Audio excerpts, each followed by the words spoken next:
Here's how I did a little bit of the main wiring harness in my 1993 C1500 OBS. This is the main harness coming out of the cab from the convenience center and the ignition. And this harness right here runs to the back of the truck for tail lights, brake lights, blinkers, reverse lights, and then this harness here runs to the front of the truck for your headlights, marker lights, blinkers, your windshield washers, and that stuff. And I pulled all the old plastic split tube off of it and replaced it all with cloth tape, which is what they're using today. It's I think it's a lot better. The animals don't seem to like to chew on it, and it doesn't rattle, it doesn't melt. And if you ever tried to get it off after you've had it on there a week or so, you'll find out it's not so easy. And then this harness goes up to the cruise control, and it's a standalone harness. It just goes inside the truck, plugs into the switch coming off the steering column and into the convenience center. And then this harness right here goes to the fuel pump. Now, this is the original harness that went to the fuel pump from the truck, from the factory, and then the one I have my finger on is the one that comes off the Pro Flo 4. Now, since the fuel pump is under 10 amps of current, the Pro Flo 4 will run that fuel pump. And then this big harness goes across the truck, all the way across, comes up, and it runs into your anti-lock brake system right there. And if you want to keep that, well, you just keep that in the harness. Don't strip those wires out. And then it runs across, runs down under, comes across right here, runs down under the column, comes across right there, comes up. And then originally, out of the loom right there would be the wires right in here somewhere, would be the wires that run down to the transmission, 4L60, 4L80, whatever. Most of them got 60s in them, 60Es. So that would have ran out of there. I stripped those wires out. I don't need them anymore. I'm running a Compushift Sport to control the transmission, so it's got a separate wiring harness. So those were stripped out. And then the only thing running through that harness now is the windshield wipers. You're going to need that part of the harness right there. So you can't strip that out. That comes from inside the cab. Goes to the windshield washer switch, windshield wiper switch, and all that. So you got to keep that in there. So, and then there's a couple other wires that you're going to want to keep if you're going to run the factory gauges. So they come across over here, come out of the harness right here, and they come down, and they're going to pick up your coolant temperature right here. So that's going to register your coolant temperature on your gauge, and it's going to run your air conditioner, your clutch, your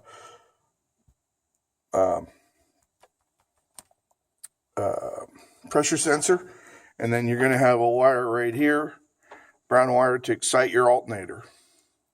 And then, of course, your oil pressure wires are going to be back there.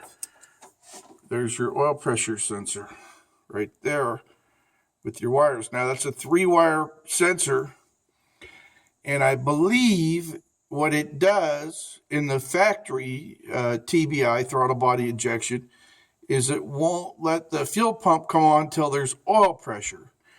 Now, when you swap out to Pro Flo injection and you get rid of the TPS, you don't really need that anymore. So you only need one wire out of there. Well, I found, maybe different on other trucks. You know, I'm just giving you my YouTube trained and Google certified knowledge that I have. So you only need one wire to go to the gauge, and it'll come back up and go back through the harness here and back to the gauge. So that'll be your oil pressure gauge. And then you have the big wire, the 10 gauge or whatever it is, coming off the, it's going to come up to the junction block, and it has a fusible link on it. So it's right here is the one coming off the alternator. This big black wire, at least on my truck, comes directly off the battery and heats up this junction block. So then you're going to have some few other wires that you're going to need coming off this junction block. Like I believe I put this one goes back into the cab, down and back in through there to heat up the cab to supply electricity for your switches, headlights, and heater and all that kind of stuff. Then these wires here, this is your under hood lights, the one that, you know, that one right there. I have a burned out light bulb in there so I don't wear the battery down because the hood's up, because still kind of working on it. And it also runs this this one. So those are wired in here. And then what I did here is I put a separate post in. This is ignition on. This is hot and start and run, hot and start and run. And everything that needs to have a signal wire for hot and start and run, get 12 volts when you're starting it, and also 12 volts when it's running, is coming to this connector. Things like the ECM, the TCM, the fan relays, all that kind of stuff. And then this is a fuse that has to do with the, I think this is the fuel pump. That's a cutout fuse for the ECM. And then I put a post in here for the ground now. You have some original harness grounds that run across here. You have some original harness grounds that run up here. And you need them because they're grounds to, the instrument cluster, heater control, that kind of stuff, the convenience center. So you got to supply a ground to them.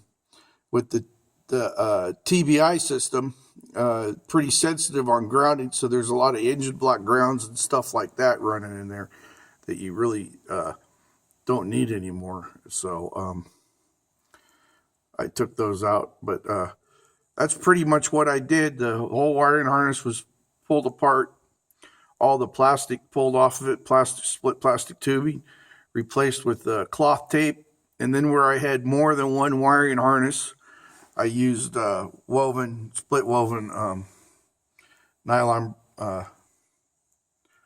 harness material to incorporate that. I still have the cover. It goes on here. I'll put it back on and show you what it looks like with the cover.